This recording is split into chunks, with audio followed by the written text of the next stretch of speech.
प्रिय बंधुओं, मैं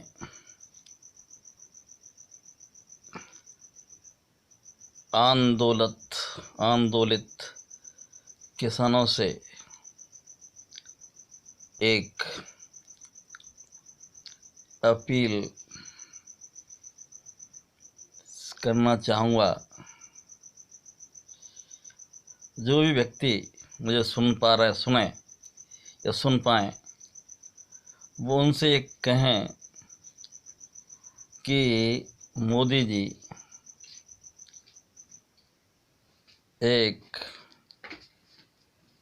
देश के चुने हुए प्रधानमंत्री हैं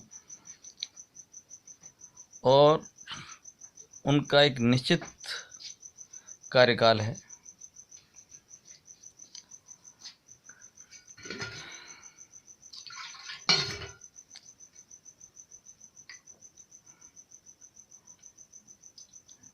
और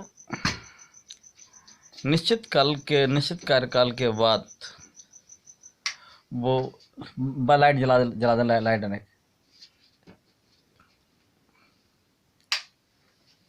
निश्चित कार्यकाल के बाद अपने आप सेवानिवृत्त हो जाएंगे।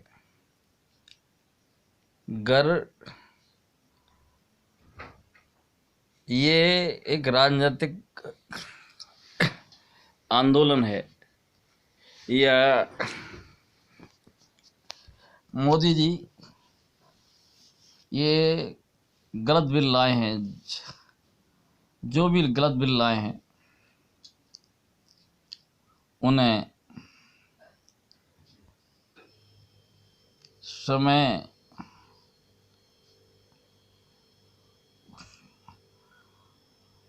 और जो गलत बिल लाए हैं उन्हीं के मुद्दों पर अगला चुनाव देश में लड़ा जाए कि मोदी जी किसान विरोधी हैं, मजदूर विरोधी हैं, गरीब विरोधी हैं और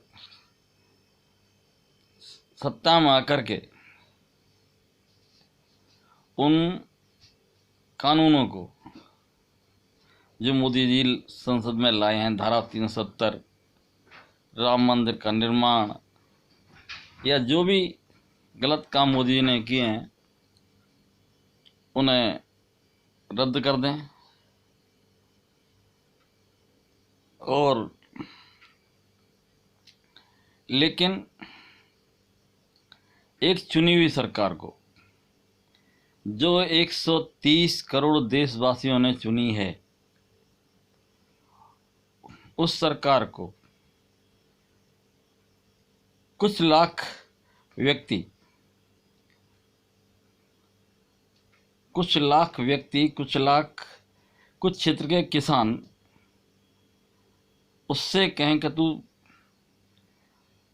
हम कहें वो बात मानो, अन्यथा हम संसद में घुस जाएंगे, हम दिल्ली को लॉक कर देंगे, हम ट्रैक्टर मार्च निकालेंगे। ये सारी बातें करना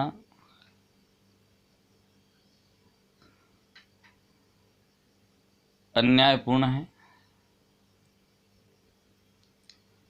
ना। इस चुनी हुई सरकार की रक्षा करना, इस संसद द्वारा बनाए गए नियमों को पालन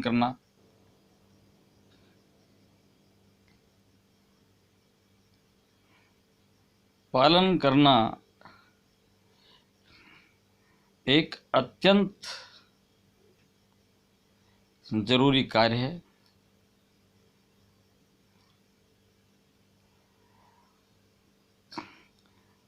ये लोग किसानों को बहका करके कि सरकार को मजबूर कर दें कि गोली चलाई जाए बम ये कुछ भी हो, देश में हिंसा करवा दें,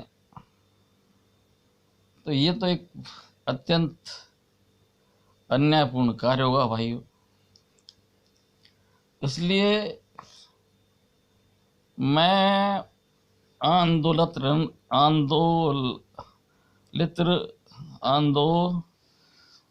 किसानों से ये निवेदन करूंगा, देश की शांति एवं सुरक्षा के लिए अपने घरों को चले जाएं और 2.5 साल बाद या 3, जब भी अगले चुनाव होते हैं, तो इन्हीं मुद्दों के आधार पर चुनाव लड़े जाएं, अगला चुनाव लड़ा जाए और मोदी जी को सत्ता से बाहर कर दिया जाए। तब तो एक न्यायोचित बात लगेगी, अन्यथा ये एक अन्यायपूर्ण काम है जिसे सरकार बलपूर्वक निपटेगी और सरकार को बलपूर्वक निपटना भी चाहिए। आज नड्डा जी बंगाल में थे, कितना जन समर्थन था। देश में जहां चुनाव हो रहे हैं वहां बीजेपी चुनाव जीत रही है, अर्थात लोग प्रधानमंत्री और उसकी नीतियों को अपने हित में मान रहे हैं। फिर ये कुछ मुट्ठी भर लोग देश की राजधानी दिल्ली पर कब्जा जमा के बैठे हैं। ये कतई अन्यायपूर्ण है। आंदोलन करना एक प्रजातंत्र में एक सबका हक है भाई। उन्होंने आंदोलन कर लिया, जनता ने देख लिया, विश्व ने देख लिया। यार मोदी जी हठधर्मता करते हैं, मोदी जी की हठधर्मी है, तो अगले चुनाव में मोदी जी को देश की जनता जवाब दे देगी। नहीं तो